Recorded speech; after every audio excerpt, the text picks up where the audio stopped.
isang top 6 most wanted person, provincial level ang nahuli ng PNP Highway Patrol Group Davao del Sur sa kinasang manhunt Charlie operation sa barangay Tokawal, Alabel, Sarangani Province.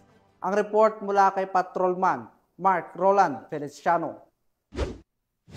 Walang takas ang isang lalaki na top 6 most wanted person provincial level na may kasong rape at violation under Republic Act 7610 o Special Protection of Children Against Abuse, Exploitation and Discrimination Act sa ikinasang manhunt Charlie operation ng mga tauhan ng Regional Highway Patrol Unit 11 sa barangay Tokawal, Alabel, Sarangani Province nitong nakarang araw. Kinilala ang suspect na si alias Roman, 21 taong gulang na taga Davao del Sur. Nagbigay naman ng pahayag si Police Captain Francis Jantakan sa nasabing operasyon.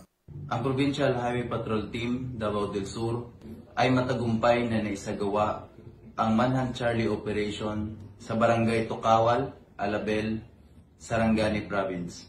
Ang nasabing operasyon ay nagresulta sa pagka-aresto kay sa bisa ng warrant of arrest sa kaso sa paglabag sa sexual abuse sa ilalim ng Section 5 Paragraph B ng RA 7610 na may inirekomendang piyansa na 72,000 pesos. At kasong rape sa ilalim ng Article 266 Paragraph B ng RPC na inamendahan ng RA 8353. Binasahan nga ang suspect ng kanyang karapatan sa salitang kanyang nauunawaan at ngayon ay nasa kustodiya ng Magsaysay Municipal Police Station para sa dokumentasyon at tamang disposisyon habang inaantay ang pagharap nito sa korte. Patuloy naman ang mga operasyon ng HPG sa pagtugis sa mga kilalang most wanted person at pakikipag-ugnayan sa mga PNP Territorial Unit sa nasabing rehiyon. Sa anumang katanungan, reklamo o impormasyon, ang himpilan ng Highway Patrol Group mula Luzon, Visayas at Mindanao ay palaging bukas upang kayo tulungan. Kami ang Highway Patrol Group, ang kakampi nyo sa kalsada na patuloy na magbibigay ng serbisyong HPG. Dahil dito sa ating bagong Pilipinas, ang gusto ng pulis, ligtas ka.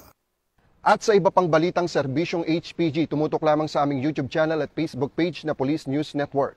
Mula sa tanggapan ng kakampi nyo sa kalsada, ako po si Patrolman Mark Roland Feliciano para sa Police News Network. Alagad ng batas, tagataguyod ng balitang pulis.